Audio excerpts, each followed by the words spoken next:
Okay, well, welcome to Advent. Isn't it great? I mean, it's fantastic to think about Advent and think about Christ's coming and the hope that that gives us. And so neat to have been reminded of that with the candles and and your prayer, Tintin. And I'm sorry making everybody play Christmas carols, but you know, it's that time of year. We sort of expect it, right? You've just got to embrace it. I have come in recent years to really enjoy the carols of Christmas and really think about them. And so this is our series this year. We've called it Sounds Like, and it's all about the carols of Christmas. So brace yourselves, it's coming. So we've talked about Advent, and Tintin mentioned that Advent means to come. It comes from the word Adventus. So it's a time to experience and anticipate Christ's presence with us, and it reminds us of what we're here for. What is our meaning? What is the meaning of our existence? And to understand again the message that humankind is held very close and embraced by God of love. And the incarnation reminds us of that all over again. It's the beginning of the church year. Advent, this is the first Sunday in the church year. Not that we really go by this particularly, but it's a chance to start again. We begin again, reminding ourselves of God's love. Yes, we wait with anticipation, but we also wait to experience the mystery of God's presence. So, this year, just recently, I have been part of several conversations actually that have talked about the importance of music in our in church worship, in our why do we sing? What difference does that make to us when we sing? What are our worship songs actually doing when we sing worship songs? And so I've been part of a few of those conversations and listening to some podcasts, and I'm really excited to be doing this series on carols and hymns. Because I think it's worth pausing to think about why music and hymns and carols play such a significant role in our worship. And one article I read this week talked about the experience of God's redemption is so very extraordinary that it prompts extraordinary patterns of speech. In this case, musical and lyrical eruptions. And so, as New Testament scholars like to point out, the gospel was born in song. Nothing less, it seems, would befit an encounter with the living God. So we write poetry and we write lyrics and music to express something of the mystery that is the incarnation. And that's much more than magic. Santa Claus drifting across the sky, magically distributing presents or something. There's this mystery concerned with Christmas because it is God becoming human. And he is revealed to us through this incredibly primal and very primitive, visceral action of childbirth. And that is how God comes to us.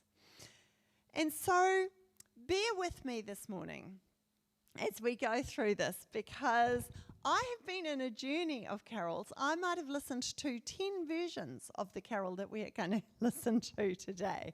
So I feel like that friend of Miranda's. Bear with. We're just going to hopefully widen our tastes this morning, widen our knowledge a little as we explore some of these carols and the theology that they contain and express.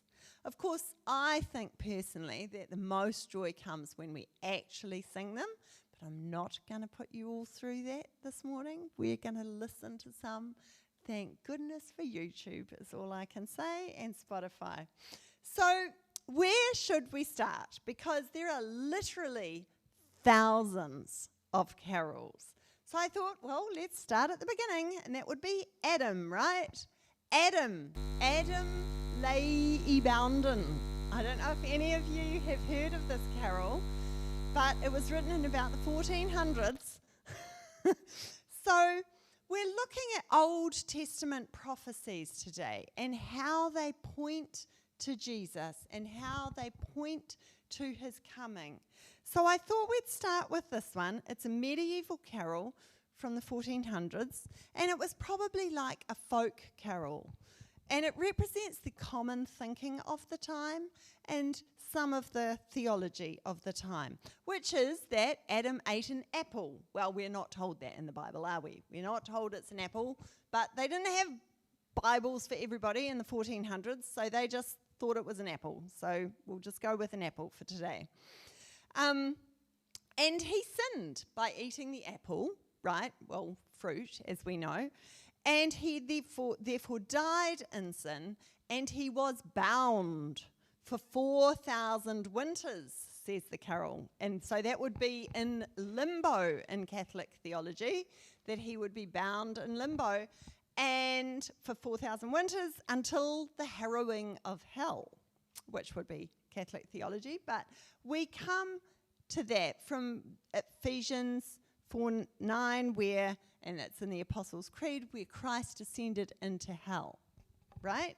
And so that, we don't know if he spoke to people or what happened there. But anyway, Jeremy is spending the next 3 years thinking about this. What happened to Adam and other believers? Sorry to drop you in it, Jeremy. But what happened to Adam and other believers who died before Christ came? So in 3 years' time, we'll get Jeremy up here to give us all the answers, all right? But so the rest of this carol basically follows that logic. So if Adam hadn't eaten the apple, then Christ wouldn't have come, and therefore we wouldn't have Mary to be Queen of Heaven. I mean, quite circular logic, but, you know, that's medieval. And so, Deo gratias, thanks be to God, this is the blessed fault of taking the apple that gets us to Jesus, right? So all of that aside, this is a really beautiful and a short carol. So I thought, let's listen to this carol. And what I'd like us to think about is our sin in our lives. We are all sinners. We are all connected to Adam through our humanity. We are all direct, like that's our natural inclination, is to sin, to live in rebellion to God. That is where we go, given half a chance. And so let's reflect on that. Where is that in your life? What is that in your life as we listen to this carol?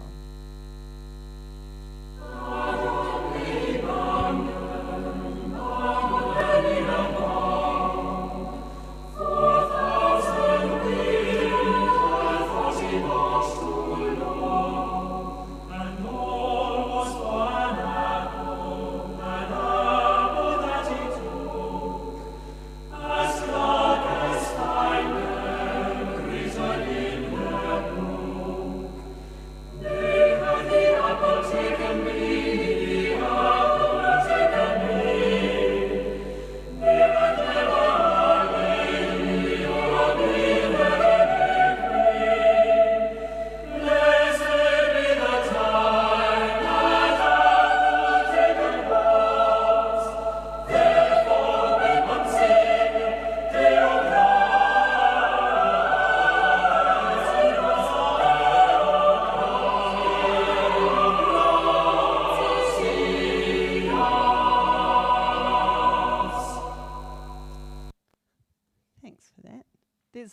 lots and lots of settings of that, but that's a particularly nice one.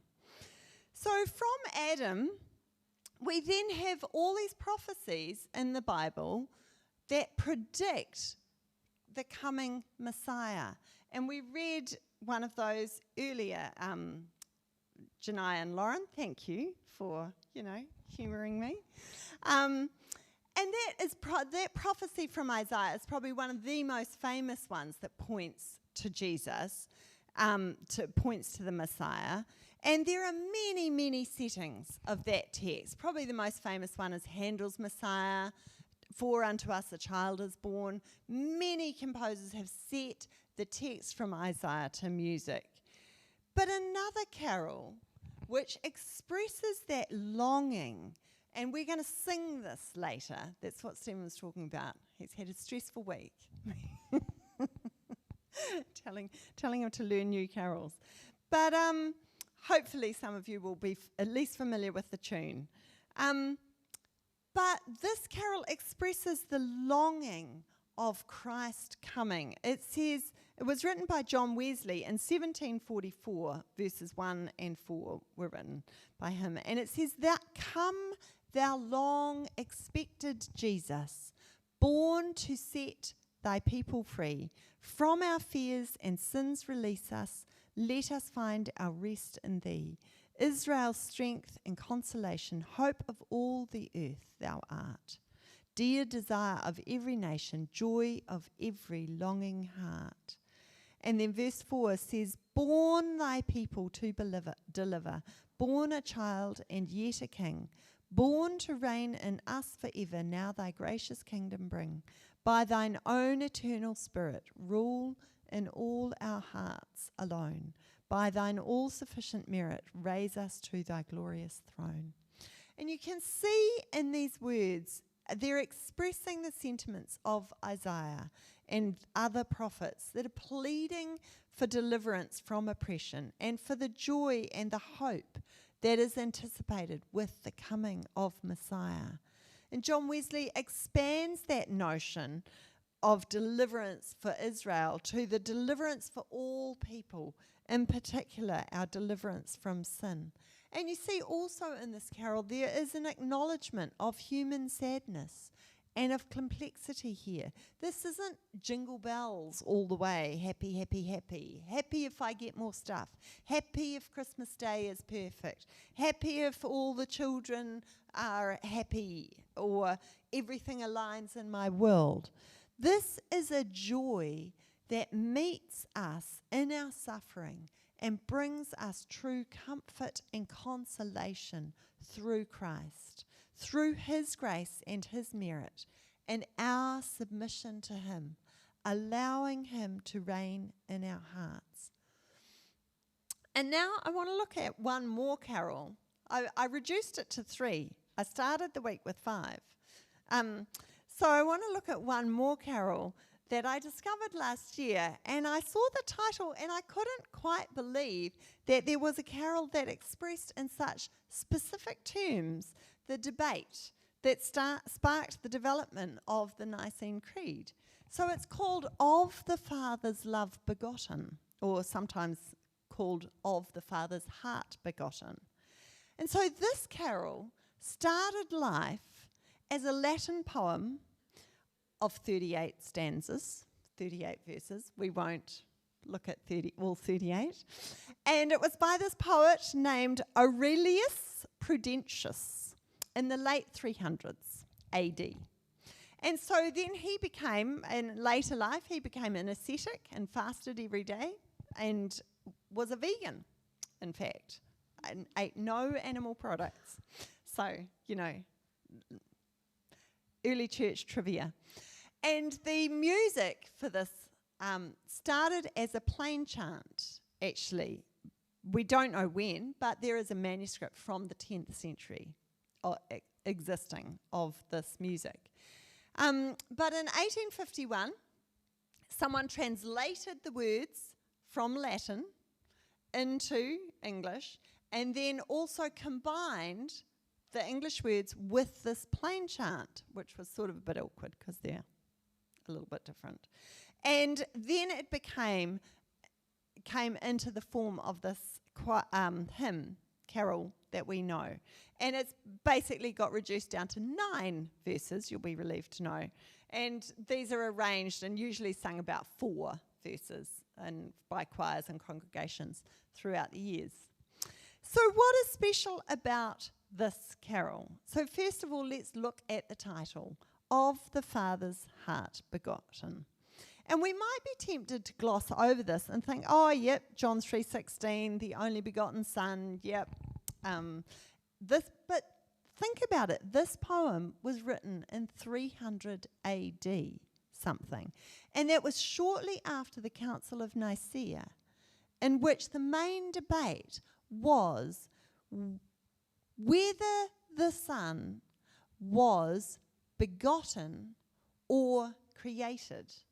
That was the debate. And it was a really real debate. And the subtleties were very fine. We might think now that surely this is self-evident. And we read the prologue of John, as we did earlier. But in the early church, this argument arose because how could God, who was divine and transcendent, he was the object of our worship, beyond our understanding, completely beyond our comprehension. How could the divine being of God come and be mixed with humanity? How could God become human? That very high view of God, how could he become human? Divine mixed with human. And so the idea became that the Son was not quite God. He was created slightly after God. And so he was slightly different, came into existence slightly later, and therefore he could be mixed with humanity. And this was the idea of Arius and his position. And on this, he was fought by a man called Athanasius. And so I'm sure some of you have heard of him. And he fought tooth and nail to recognize that if the Son was not of the same substance and the same essence as the Father, then that meant that God was not incarnate at all. That if the Father and Son were not one, then that leaves God, the transcendent, the divine, utterly absent from the incarnation. And subsequently, Jesus is not completely God and completely human, and his life and death and our salvation through Christ is all a waste of time.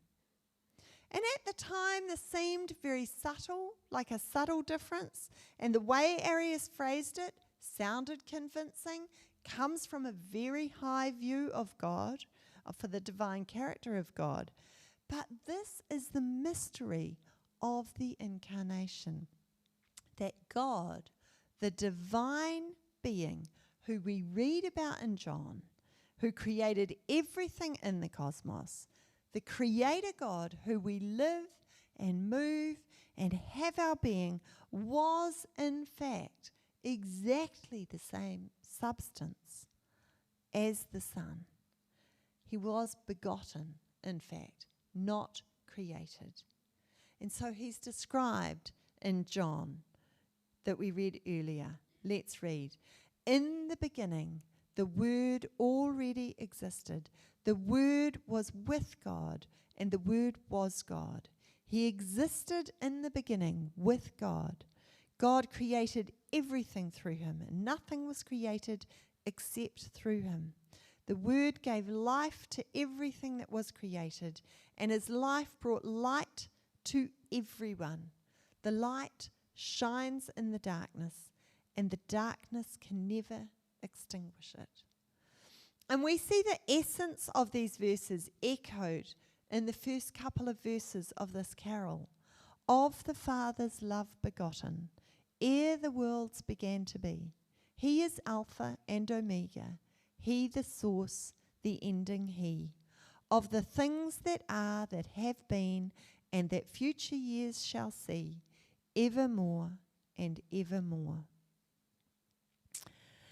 And this, He is the source, the Alpha and Omega, the creator of everything. But the truly remarkable thing is that this divine creator would actually become human, to be one of us through the gritty reality of childbirth. In verse 14 of John, we see, so the Word became human and made his home among us. He was full of unfailing love and faithfulness, and we have seen his glory, the glory of the Father's one and only Son. And this is the miracle and the mystery of the incarnation. The Word became human. John is writing as a witness to this glory, as a witness to that unfailing love and faithfulness. John was there. He knew Jesus. He knew his humanity. He also witnessed his divinity. And so often we think, oh, yay, baby Jesus, isn't he sweet? Isn't this good? Isn't Christmas nice and fun? There's food and family and presents and all of those things, whatever you do in your family. Go on holiday or whatever. And we never mind about the whole stress thing and the preparation and the holidays and the work. We just think of the good bits. And we can sort of tune out the significance of what the incarnation is and what it means for us. Jesus doesn't just get lost in all the hassles and the stress and the rush. He gets overlooked completely because we've missed the beauty and the wonder that is God with us. See, this should send shivers down our spine, really. And I think that is why when we sing poetry, which is what carols and hymns and our worship is, we do access another understanding of what God has done for us. Music points us in an absolutely unique way to God. We know this. If you've ever cried watching a movie and then watched the same movie with no soundtrack, it's the music. It's the music that moves you. And so we have this privilege to access so much music on YouTube and Spotify or whatever. We don't even need CDs anymore. Never mind just singing in the shower. So when we look at the next two stanzas of this hymn, they speak into Christ's humanity and the human virgin birth.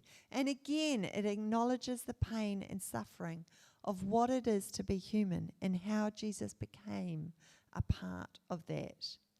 And the rest of the hymn basically celebrates and rejoices the knowledge of this, the knowledge and the reality that God is with us. He has saved us and knows us and has enabled us to be with him, to celebrate for all of time. And I won't go through them all, and generally arrangements pick and choose certain verses. But John reminds us of this joy at the end of the prologue, that it was God's initiative of grace that brought Jesus into the world. And this is great cause for rejoicing and joy. So verse 17 from John 1. For the law was given through Moses, but God's unfailing love and faithfulness came through Jesus Christ. No one has ever seen God, but the unique one who is himself God is near to the Father's heart. He has revealed God to us. You see, it's God's unfailing love and faithfulness that brought Jesus, the unique one, to us. You can almost imagine John whispering this in awe. No one has ever seen God. But he goes on to say this miraculous thing, the stunning thing is, but the unique one, who is himself God, is near to the Father's heart. He has revealed God to us. He is himself God. This is who we are embraced by. This is who holds us in love and in faithfulness. This is who we can trust and worship. This is who we can turn to for embrace and for comfort. This is why we have hope. In a minute, I'm going to play this carol for us on YouTube. And as we take communion this morning, we are going to listen to it. And when we take communion, we're reminded that Jesus didn't end his life as an infant. He wasn't killed by Herod. And he didn't have a horrendous childhood accident or die in obscurity. He came to earth and he fulfilled what he came to do in his death on the cross. And we get to take part in that and to remember his sacrifice that began at his incarnation and was lived out throughout his life and ended in his death and resurrection. So let's pray this morning and think about these things. Dear Lord, I thank you that you were willing to come to earth as a human baby. I thank you that you were fully human and fully divine. I thank you that you came to save us and know us, and you draw us close to the Father's heart with you. I thank you for the gift of music and creativity that give us a glimpse into your creativity. May we worship you and remember you, particularly this Advent season. In your holy name we pray. Amen.